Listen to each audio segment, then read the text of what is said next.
നമസ്കാരം. സംസ്ഥാനത്ത് വയനാട്, കോഴിക്കോട്, കണ്ണൂർ ജില്ലകളിലൊക്കെ അതിശക്തമായ മഴയാണ് ഇപ്പോഴും പെയ്തുകൊണ്ടിരിക്കുന്നത്. പ്രത്യേകിച്ച് ബംഗാൾ ഉൾക്കടലിൽ പുതിയ ന്യൂനമർദ്ദം കൂടി രൂപപ്പെട്ടതോടുകൂടി വടക്കൻ കേരളം ആകെ മുങ്ങുന്ന രീതിയിലേക്കുള്ള അതിശക്തമായ മഴയാണ് ഈ ജില്ലകളിൽ ഇപ്പോൾ അനുഭവപ്പെട്ടുകൊണ്ടിരിക്കുന്നത്.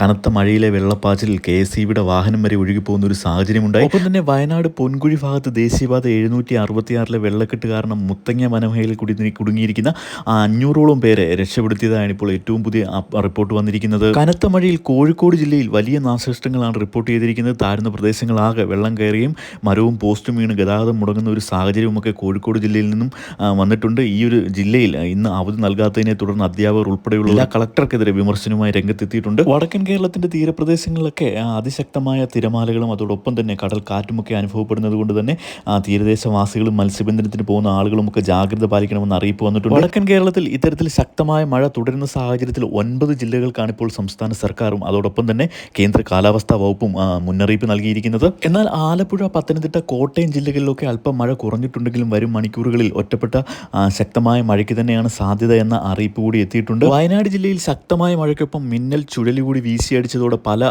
മേഖലകളിലും വൻ മരങ്ങളൊക്കെ കടപുഴകി വാഹനങ്ങളുടെ മുകളിലും അതോടൊപ്പം തന്നെ വീടുകളുടെ മുകളിലുമൊക്കെ വീണ് വലിയ നാശനഷ്ടങ്ങളാണ് ഇപ്പോൾ റിപ്പോർട്ട് ചെയ്തിരിക്കുന്നത്. കനത്ത മഴ തുടരുന്ന കർണാടകയിൽ നിന്നും വലിയ ആശ്വാസകരമായ ഒരു വാർത്തയാണ് ഇപ്പോൾ വന്നിരിക്കുന്നത്. കർണാടകയിൽ ശിരൂരിൽ ദേശീയപാതയിലുണ്ടായി മണ്ണിടിച്ചിൽ കുടുങ്ങിയ ലോറി ഡ്രൈവർ അർജുന് വേണ്ടിയുള്ള രക്ഷാപ്രവർത്തനം ഊർജിതമായി തുടരുന്നുണ്ട്. അർജുൻ സഞ്ചരിച്ച ലോറിക്കായുള്ള തിരച്ചിൽ മണ്ണിടിച്ചിലിനോട് ചേർന്നുള്ള പ്രദേശത്തെ നദിയിൽ നടത്തിയെങ്കിലും നദിയിൽ ലോറി ഇല്ല എന്നിപ്പോൾ വ്യക്തമായിരിക്കുകയാണ്. ഈ ഒരു സാഹചര്യത്തിൽ വലിയ ആശ്വാസകരമായ ഒരു വാർത്ത വന്നിട്ടുണ്ട്. മെറ്റൽ ഡിറ്റക്ടർ ഉപയോഗിച്ചുള്ള പരിശോധനയിൽ മണ്ണിടിച്ചിലുണ്ടായ പ്രദേശത്ത് തന്നെ ലോറി ഉണ്ട് എന്ന് സ്ഥിരീകരിച്ചിട്ടുണ്ട്. ഈ ഒരു പ്രദേശത്ത് ഇപ്പോൾ രക്ഷാപ്രവർത്തനം വളരെ വേഗത്തിൽ നടക്കുകയാണ്. മലയുടെ മുകൾ ഭാഗത്ത് മഴ ഇപ്പോൾ കുറഞ്ഞിട്ടുണ്ടോ എന്നത് വലിയ ആശ്വാസകരമാണ്. അതുകൊണ്ട് തന്നെ രക്ഷാപ്രവർത്തനം വളരെ ഊർജിതമായി നടക്കുകയും നമ്മളുടെ അർജുൻ ഒരു ആപത്തും കൂടാതെ തിരിച്ചു വരുമെന്ന് തന്നെ നമുക്ക് പ്രതീക്ഷിക്കാം. വരും മണിക്കൂറുകളിലെ കാലാവസ്ഥാ അറിയിപ്പുകൾക്കും മറ്റു വാർത്തകൾക്കുമൊക്കെ ദയവായി ചാനൽ ഒന്ന് സബ്സ്ക്രൈബ് ചെയ്ത് സപ്പോർട്ട് ചെയ്യുക.